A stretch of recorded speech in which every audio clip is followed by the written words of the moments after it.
നേടി വലിയൊരു മുന്നേറ്റം കേരളത്തിലെ UDF ഉണ്ടാക്കുന്നതിന് വേണ്ടിയിട്ടുള്ള പ്രവർത്തനങ്ങളിലാണ് നമ്മൾ എല്ലാവരും ഏർപ്പെട്ടിരിക്കുന്നത്. കോട്ടയം എന്നും ജനാധിപത്യ വിശ്വാസികളുടെ ഈറ്റില്ലമാണ്.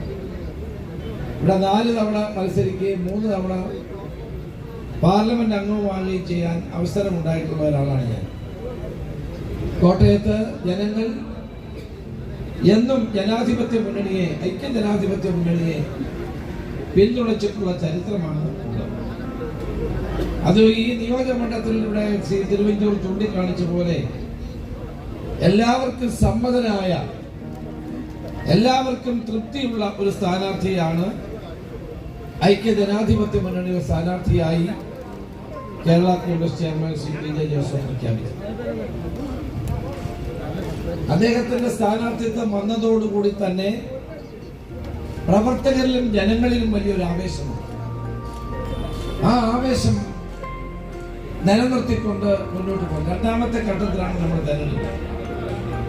ആദ്യ ഘട്ടം കഴിഞ്ഞാൽ 6 ദിവസമേ, അപ്പൊ ഏകദേശം ഒരു 40 ദിവസം എല്ലാ പ്രവർത്തകരും നേതാക്കളും ഒരു മനസ്സോടെ രംഗത്തിറങ്ങി പ്രവർത്തിക്കേണ്ട ആവശ്യകതയാണ് ഇന്ന് നിലവിലുള്ളത്.